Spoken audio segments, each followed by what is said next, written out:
Episode 5, The March to Mexico. Last time, in Episode 4, Cortes began construction on the town of Villarrica, found new allies in the Totonacs, and dealt with competing Spaniards, while establishing the bureaucracy to manage his power. In Tenochtitlan, Moctezuma and the Triple Alliance leaders agree to the inevitable meeting with Cortes.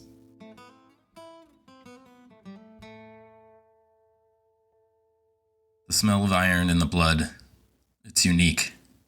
It sticks out like a cool metallic flavor that lands on the palate somewhere between scent and taste. The strange sensation enters the nose as aerosolized blood hits the taste receptors. It stands apart from the more earthly smells of the blood.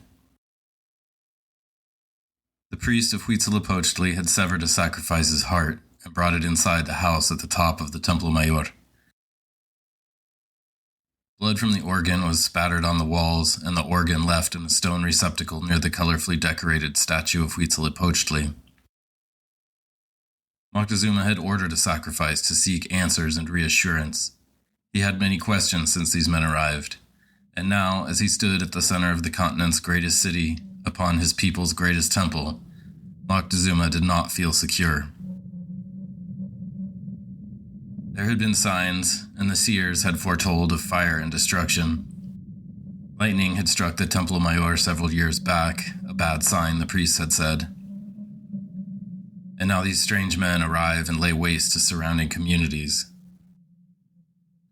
By August of 1519, it was clear to Moctezuma that Cortes was coming to Tenochtitlan. Wherever Cortes had gone, destruction and death to his opponents had come with him. The coastal Maya to their south had been gutted, their gods toppled, and the priests left caring for statues of a woman and a bloodied man nailed to a cross. The Totonacs were now in open rebellion against Moctezuma and supporting the Spanish logistically and militarily. In Cortes's urgency to meet, it was as if every gift of gold was seen as an invitation rather than a payment to depart. Moctezuma had sent his best negotiators. He sacrificed men for answers, but the gods had none. He told Cortes to leave. He offered to pay tribute, and he had sent magicians to leave curses and venomous snakes for the Spanish, none of which worked. In fact, Moctezuma had tried everything but using his massive military force to crush these few invaders. Finally, he sent his nephews to their new town of Villarrica to invite them to his capital for the meeting Cortes so badly desired. Part 1. Departing Cempoala. August 16th, 1519, Cortes would later record in his second letter to King Charles V, was the day they departed Cempoala for Tenochtitlan. Cortes set out on the road toward Tenochtitlan with 400 Spaniards, 15 horses, 200 Totonac tamemes, 40 war chiefs, and perhaps as many as 2,000 Totonac warriors. In the new town of Villarrica de la Veracruz, he left 150 men to continue building and to defend their supplies and accumulated gold. With scouts riding ahead, the group set out into the lush, green foothills of the Sierra Madre toward the village of Xalapa, 2 days' march from Cempoala.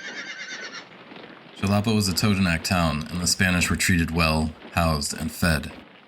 A day's march from there was the fortified mountain village Xicomichalco, where Cortes had already ventured to drive out Mexica forces on behalf of Chief Xicomecoatl of Cempoala.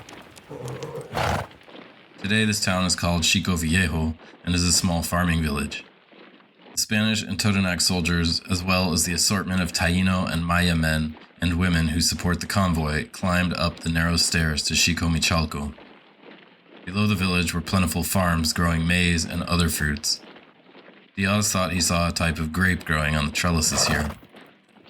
They camped for a night and were again fed, but Xicomichalco was Mexica territory, and this marked the end of Totonac influence. From here, it was with the consent and decree of Moctezuma that the Spanish were fed and housed. Out of Xicomichalco, the convoy climbed up into the high passes of the Sierra Madre, with altitudes over 8,000 feet. The land was still lush with tall trees and dense greenery, fed by the warm, gray tropical clouds that pushed up from the coastal lowlands. All around them, waterfalls cascaded down the deep ravines, and the air was fat with humidity. Near the tops of the passes, the air turned chill, and howling winds whistled through the Mexican pine and juniper, which grew at higher altitude. The group emerged from the winding footpaths and high passes of the Sierra Madre onto the gentle slope of the extinct volcano, then known as Naupa Tecutepetl, or Cofre de Perote as it's known today. The first town out of the zigzag mountain trails was a fortress town called Ixhuacan, where they were welcomed and fed. It was the last welcome place they'd see for 5 days, and the next phase of the march would bring great hardship. Part 2. Deserts and Valleys. That morning, after prayer, Cortes pulled himself up upon his horse called El Arriero and led the convoy out of Ixhuacan, skirting the ancient volcano. Emerald trees and lush undergrowth soon gave way to rocks, gravel, and hardy pinyon pines, as craggly as the canyons they grew in. The Cortes convoy emerged onto a high desert plateau, and for 4 days the group pushed on despite lacking fresh water and food. All the water they came across was too salty to drink. The lakes were saturated with ancient salt that seeped from the hills, unable to flow away. Howling winds berated them with sandstorms and drove freezing rains and hail at them day and night. The conditions were so harsh that several of the Taino slaves, unaccustomed to and ill-equipped for the cold, died from exposure and malnourishment. They continued to push. At the peak of another pass, the convoy came upon some temples and platforms where there had been neatly stacked many piles of firewood. The men, after days of aching cold, set fires and gathered by the bright orange warmth. But the slave women had no masa to make tortillas, and throats were still dry, and their stomachs were still empty. Spirits were crashing, people were dying. After 4 days in this harsh, saline land, striped by ancient lava flows, Cortes and his weary soldiers descended off the plain down into a valley where they came upon the city of Xocotlan. The flat roofs of the houses and tall towers on the temples, all cut of new stone and covered in white plaster shining brightly, reminded some men of their town of Castilblanco, back home. And so they called the gleaming white town built on the rocky Tecalutla River. The scouts had notified the people of Xocotlan of Cortez's approach, and their chief, Ollantaytambo, was there in the street to greet Cortes. After a celebratory commotion in the streets of Xocotlan, the Spaniards were led through the town, with its numerous towers, the scent of incense and food wafting through the streets. In the main plaza, it was hard to miss the Tzompantli, or skull rack, strung with thousands of human skulls and long bones. They were shown to some dwellings and fed meagerly, Bernal Diaz noted. The men were starving. As meager as the meal was, it was food, and they were grateful. After the men had settled and eaten, Cortes went to speak with Ollantaytambo. Through Aguilar and Marina, Cortes asked Ollantaytambo if he was subject to Moctezuma. The chief began to smile. He looked around the room at his head men, and with a laugh he said, "Who around here is not subject to Moctezuma?" And with that, the men discussed in depth Moctezuma's forces stationed throughout the region, and of the defensive might of Tenochtitlan. The conversation also veered toward Cortez's favorite topics, gold, King Charles, and Christianity. Cortes was gaining a fuller picture of the defensive layout of the capital city and of the wealth and power of Moctezuma. In his typical conversational climax, Cortes shifted to the might of King Charles of Castile, and that a small offering of gold would be enough to secure his protection against Moctezuma. Again, Ollantaytambo laughed gently. "I will not offer you any of our gold without the permission of Moctezuma, nor will I change my allegiance, but you are welcome to stay and regain your strength." Another group arrived from a neighboring valley town, and they came to offer gifts. 4 slave girls, each with a gold necklace of poor quality gold. They also brought cloth and some other gold trinkets and an invitation to visit their town. Cortes agreed to visit their town next, as it was on the way to Tlaxcala anyway. For now, Cortes and his men welcomed the chance to rest in such a nice place. The river that ran through the center of town was clean and fresh, and the people were kind. The Spanish stayed for 4 days, recovering from the harsh desert. Then they set off. Ollantaytambo was asked for and granted the use of 20 of his bravest warriors to Cortes, And with that, he set off with his multicultural force of Totonacs, Maya, Taino, Europeans, and a few Africans. Down the valley a few miles is another hillside town of beautifully built houses. From Xocotlan to Tenochtitlan, the valley was continuously populated, fed by the water of the Tecolootla River. The convoy came around the valley bend and saw the heart of Tenochtitlan. The chief's castle was walled securely and sat spectacularly above the town. The Spanish were welcomed here with more meager gifts of gold and with 2 more women. The chief urged the Spanish to avoid Tlaxcala and stay in Moctezuma's lands. Upon hearing this chief's recommendation, Mameshi and other Totonac leaders were advocating for the path through Tlaxcala, who they insisted were their friends and traditional enemies of Moctezuma. So Cortes sent messengers to seek peaceful passage through Tlaxcala, and for several days there was no word from the messengers. And so Cortes decided to push on to Tlaxcala.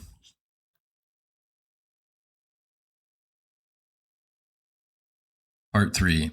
Battles to Tlaxcala. The wall was tall and thick, made of stone and mortar, and it spanned much of the valley floor. In the center was a gap, maybe 20 feet wide, that allowed for passage. But an overlap in the 2 sections of the wall would force anyone to pass through a brief alley. They were 6 miles out of Tenochtitlan, and nearing the end of the canyon where it opened onto a great farming plain dominated by Tlaxcala and the Otomi people. Cortes ordered the convoy to stop, and he inspected the wall. Some men banged on the stones with their swords, thinking it was well cemented. Others felt it was well fitted but loose, and many soldiers offered their advice on its purpose, but few knew. Cortes asked Ollantaytam's men about its purpose, and their answer was that it was built by Tlaxcala as a defense against the people and forces of Mexico. It marked Tlaxcala's western border. Perhaps the wall could be manned with slingers, spearmen, and archers, who could take advantage of this pinch point to rain projectiles. However, some men pointed out the wall didn't span the entire canyon and could easily be flanked. Sometimes the stone doesn't tell the whole story. It takes the people to make the sense come to life. And sometimes there are strategic military failures too. Whatever it was, the convoy passed through uncontested to the plain beyond. Today, there are no documented remnants of this wall, so the answers are gone. The convoy began to shuffle into formation and lurch forward through the gap in the wall toward the plain below. Cortes rode ahead with 5 of their horsemen to scout. The plain before them was painted with agriculture. Spires of smoke from numerous villages rose into the air like lazy dust devils. They spotted a hill in the distance, and Cortes and his men thought it might make a defensible camp for the night. A small group of Otomi scouts was approaching, perhaps 15 or 20. As they neared, they spotted Cortes and the other horsemen. The Otomi scouts huddled and decided it was best to head back and report what they had seen. Although they were armed with small round wooden shields and maquahuitls, or the obsidian-lined clubs common to Mesoamerican infantry, they were not ready to take on 6 Spanish horsemen. The night before, the leader of the Otomi people in Ticoac, who occupied the southeast part of the plain, had received orders from Moctezuma. They were to welcome Cortes and to house and feed his people and horses, and to clean their lodgings. Well, the Otomi chief disagreed and decided to test the Spanish. The Otomi army marched for the mouth of the valley where the Spanish were now descending. Their advanced scouts had run straight into Cortes's horsemen. 2 of Cortes's horsemen rode ahead to detain the men, but this sent them running, so the Spanish horses gave chase. As they closed in on the Otomi scouts, several stopped and turned to face the oncoming charge. The warriors stood firm, raised their obsidian-lined maquahuitls up, and waited for the moment to strike. Like thunder, the armored horses' hooves smashed into the ground, driving them toward the Otomi soldiers with their lances raised. Just as the Spaniards were about to smash the Otomis, they stepped to the side and lunged heavily at the horses' necks. The obsidian-lined blade cut deep into the neck of one of the horses, killing it instantly, its head dangling only by flesh. The rider, Cristobal de Olid, went down with the horse, and the Otomis began to swarm around the fallen horse and rider.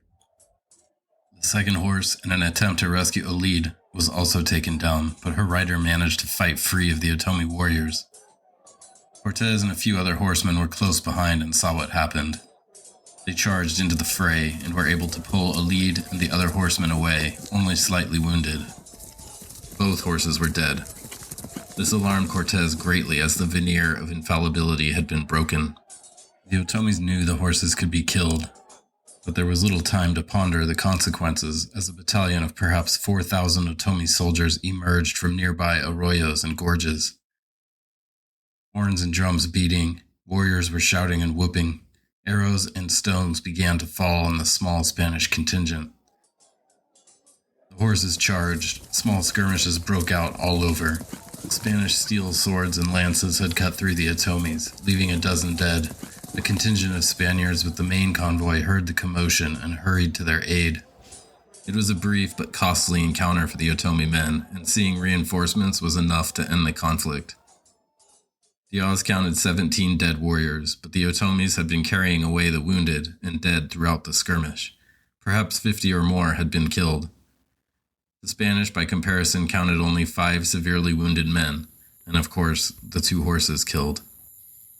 That night, the Spanish and their Totonac allies slept close to the battlefield near a stream. Getting caught in a hail of darts, stones, and arrows may not be fatal to an armored man, but it sure leaves a lot of cuts and bruises. In that riverbed, the men used the fat of a fallen Otomi man to fill cuts and gashes in the men and horses. A scouting party found some abandoned houses nearby and noticed dogs that seemed to be returning home after the commotion of the battle. These dogs made a fine dinner. Cortes, frustrated at the loss of the 2 horses, drilled the horsemen in the art of charging, again reinforcing discipline. He walked around reminding the men not to break ranks, that these few men were all they had. Cortes expected to be attacked that night and posted guards, and men slept with their weapons and the horses stayed bitted and saddled. But no attack came.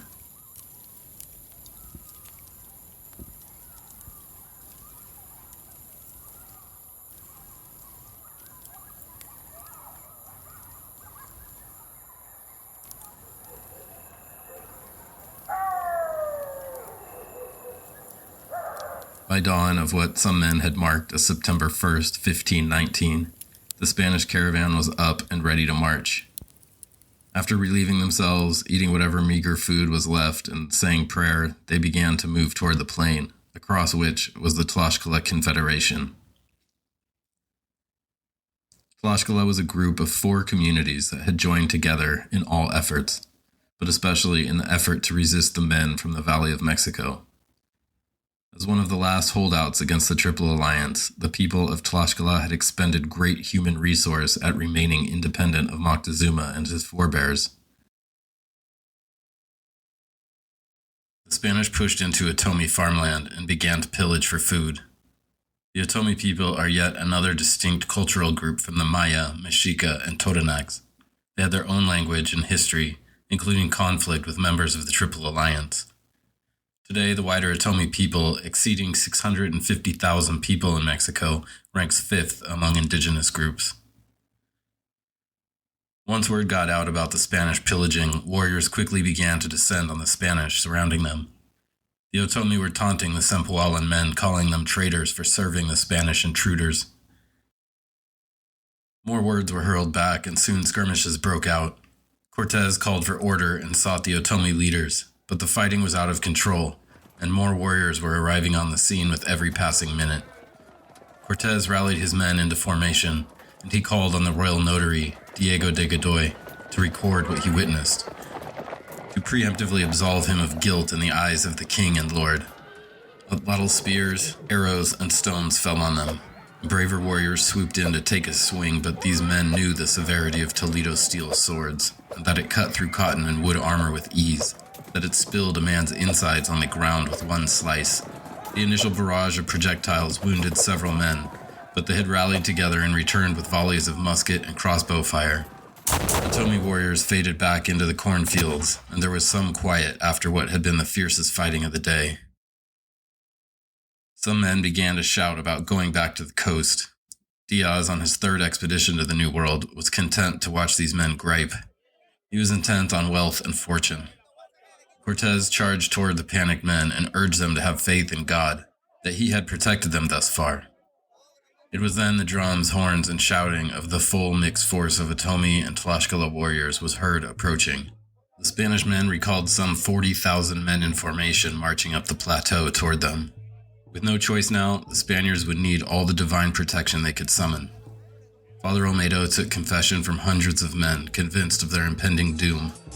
Chaos erupted as both sides fired projectiles at each other.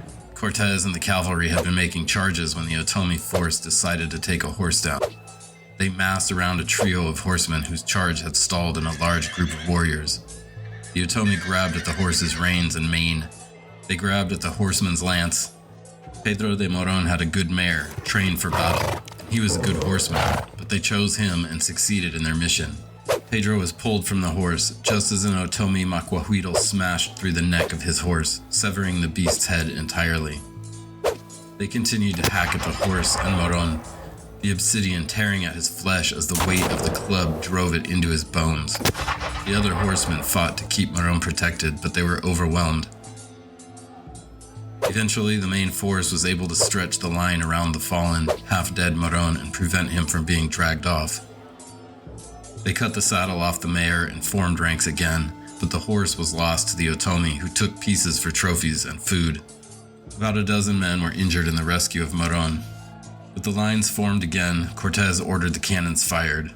The Otomi infantry, brave as they were, had no defensive strategy for the cannons. Lined up in massive formations of hundreds of warriors, the first few cannon shots ripped through many of them and scared many more. The typical Mesoamerican battle was a formal affair with traditions to observe and different goals. While much of the focus of Mesoamerican warfare was on capturing enemy warriors, European battle was far less concerned with life, the goal being utter devastation of the enemy until surrender or complete obliteration. And with cannons, never before seen by indigenous armies, the destructive power of these weapons must have seemed insurmountable. At this point, the Spanish simply hunkered down and slashed at anyone who came near. Cortes ordered his men to conserve their gunpowder and ammo, firing only when needed. After more than 2 hours of skirmishes and projectiles, and dozens of Otomi casualties, the attacks lightened up and the warriors faded back again off the road. The Spanish decided to push for the hill they had spotted, and so, slowly, the caravan moved forward through farms and villages, periodically coming under attack with showers of arrows and rocks from warriors. The soldiers looted what they could as they went. For 2 hours the men fought waves of Otomi as they made their way across the valley to the hill where a tower and a few other stone houses stood. Once the Spanish had taken up position on top of the hill and in the buildings, they were better able to defend themselves. By the end of the day, most of the Otomi warriors had been killed, wounded, or were too exhausted to fight. These brutal skirmishes and battles had been observed by Mexica and Tlaxcala witnesses. The leaders of these places would soon know. Moctezuma in Tenochtitlan, Xicotenga the Elder, and Mashish Katzin in Tlaxcala. The Otomis had thrown everything at the invaders, while only causing trivial damage to the Spanish. Cortes's men counted 15 wounded, including Pedro de Moron, who was severely wounded after taking dozens of blows from obsidian clubs. His horse was also killed. In fact, almost all the horses were wounded. The sun set, and the attacks ceased. Cortes and his men settled in on the hilltop at a place called Tehuacacingo. In an act of vengeant terrorism, Cortes rode out under cover of darkness early the next morning and laid waste to several villages, looting and burning them to the ground. Whatever meager opposition could be mustered to counter these swift and devastating attacks was crushed. At first, their hooves must have felt like an earthquake or thunder rolling across the plain. But as they approached and the thunder grew louder, one could hear the foreign voices shouting commands. Then the screams of their neighbors dragged from their homes were weeping for those who had tried to defend their homes and failed. From village to village, Cortes spread fear, burned homes, set fire to the corn, and stole lives. As dawn began to break that September morning, Cortes and his men, covered in the blood and dust of a dawn spent pillaging, arrived in Zompancinco, the last major town before Tlaxcala, and where Xicotenga had been camped. Wanting to turn toward peace and intending not to scare the villagers, Cortes and his men changed their tempo and walked their horses into the still sleeping town. The men shuffled through the dusty streets, only the clanking of their chest plates and shields betraying their presence. The horses' hooves grazed the soft soil before finding a firm grounding and lifting again into the air as they walked. They stood quietly in a square, waiting to meet the town's elders or whoever might come out. The purple sky brightened, the horses whinnied and scratched their hooves in the dirt. The soldiers squatted or leaned against walls, while in the distance the smoke of destruction and death rose to the skies. From behind a whitewashed clay wall, two elder priests quietly presented themselves to the horsemen. Almost crawling, they offered a humble greeting, food, and peace. Cortes thanked them for their kindness. The men made excuses for why they had not come to honor Cortes and his men, and that Captain Xicotenga had ordered them not to share provisions. They sent another man to search for some women to make maize cakes, and two women arrived and began to cook. Cortes asked the men to go to Tlaxcala and tell the council that he wanted peace. Cortes went on to demand 20 more tamimes to carry the 40 or so turkeys the people had rustled up for them. After spending the day dealing with messengers and supplies, Cortes and his men, with the tamimes, headed back to the hilltop camp. Part 4. New allies in Tlaxcala. After lurking in the shadows of the Otomi armies and sizing up the Spanish, and after seeing the entire Otomi army crumble into the maze, and after seeing the smoke rising from the pillaged villages Cortes had destroyed, these men of the Tlaxcala Confederation were not keen to lose more soldiers to conflict. Generations of war with the Valley of Mexico had already left their ranks depleted.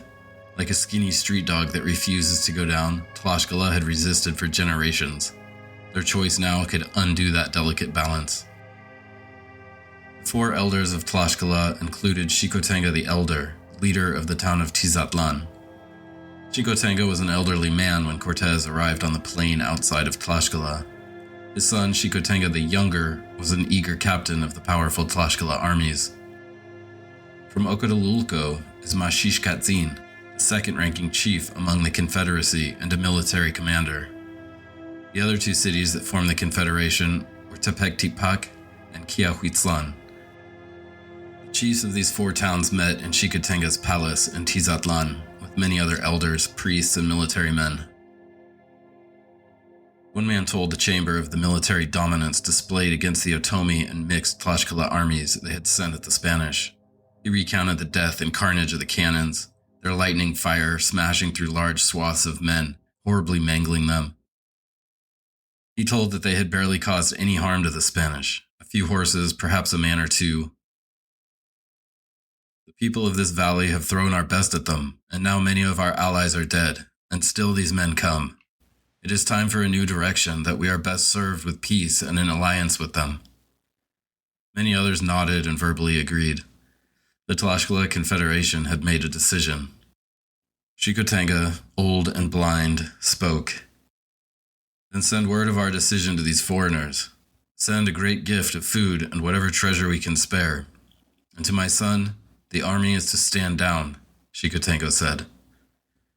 He has a great fire in his chest and has lost many men. These orders will not be taken easily.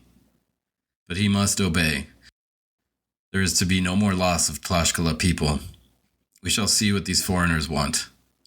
And with that, a group of ambassadors and elders gathered, treasure was collected, food was prepared, and Tlaxcala was to submit to Charles, King of Castile.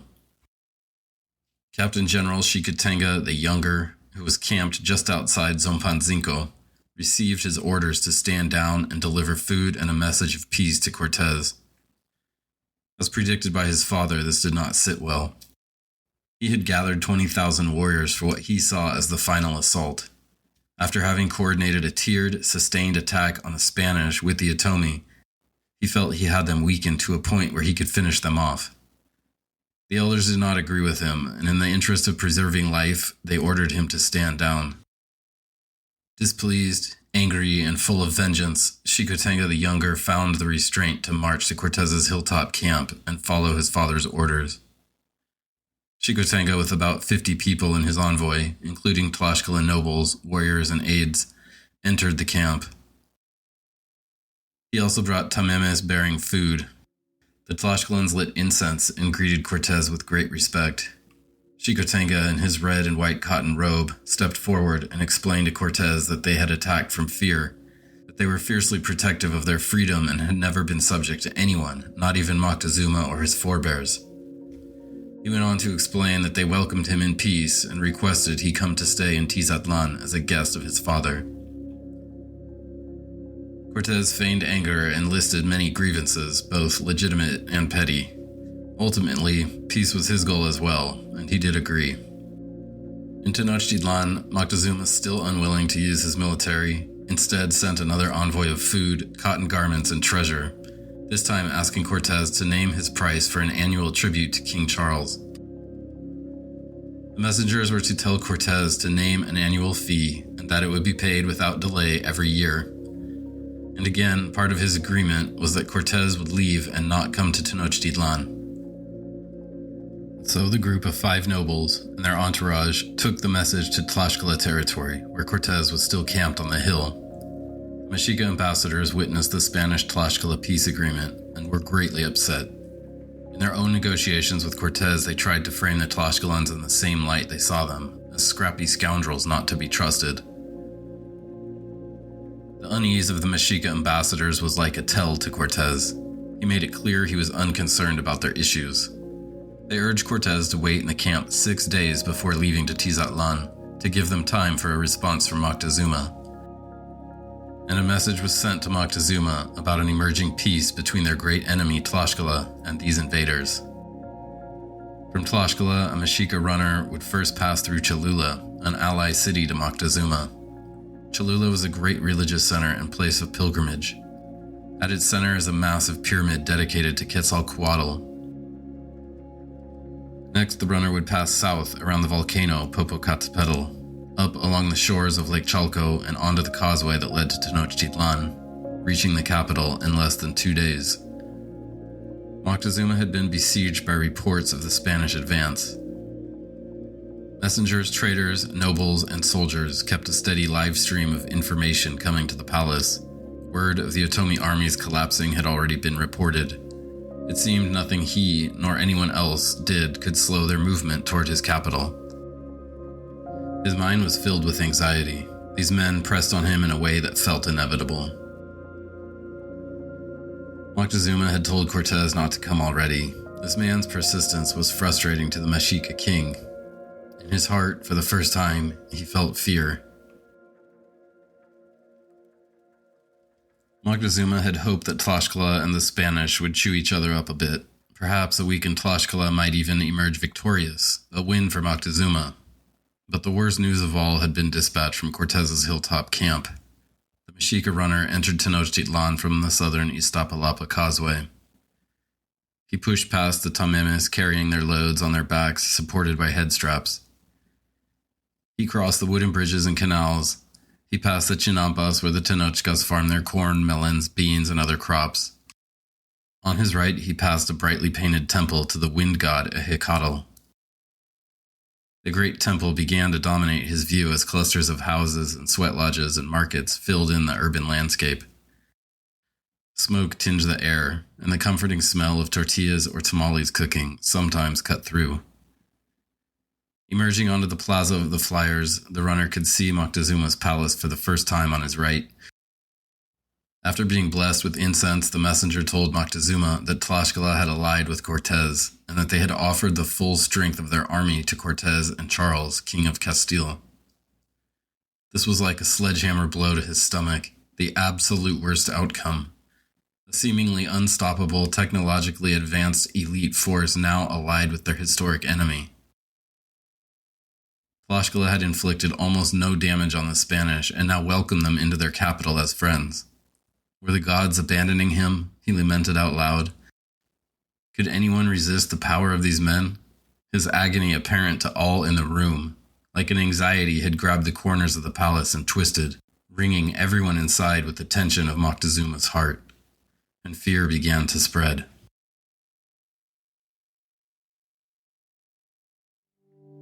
Part 5. Staying in Tlaxcala. The Spanish were greeted in Tizatlan by Xicotencatl the Elder, Maxixcatzin, and other leaders of the Tlaxcala Alliance. Dancers and priests came out to greet them, bless them, and celebrate peace.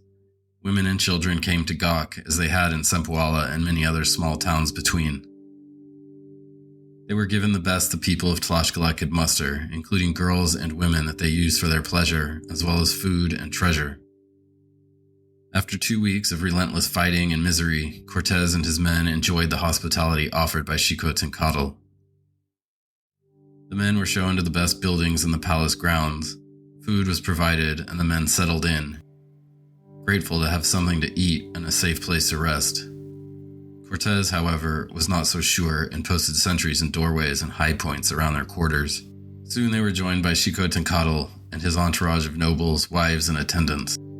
The elder was indeed an old man, hobbled by age, wrinkled by years in the sun, and his hair thin and gray from the burden of leading the Tlaxcala Confederacy.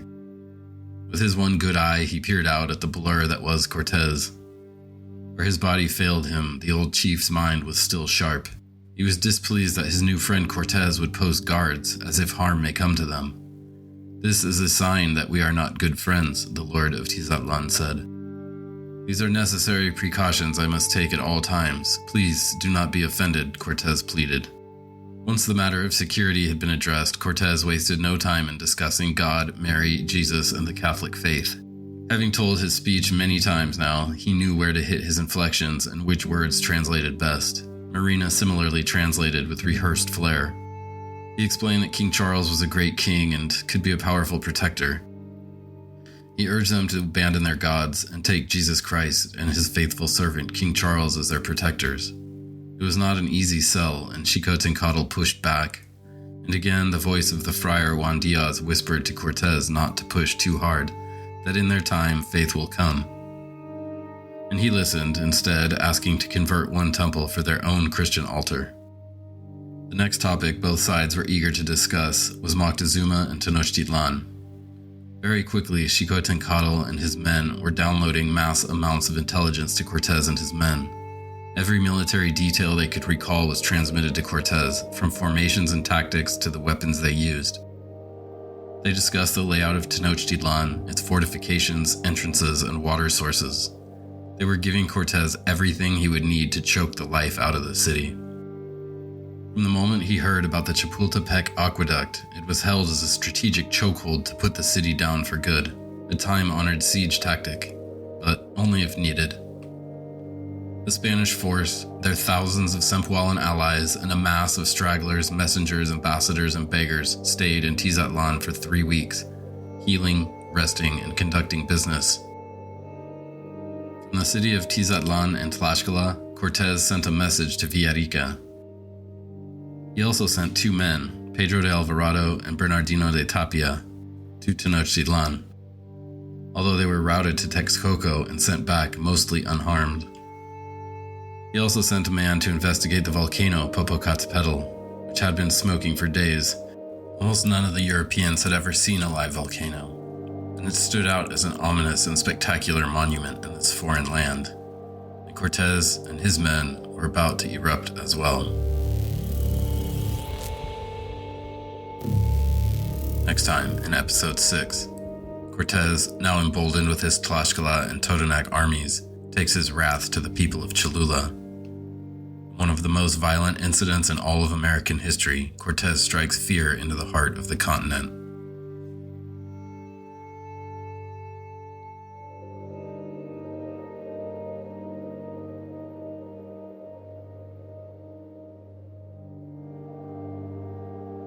Thank you so much for listening.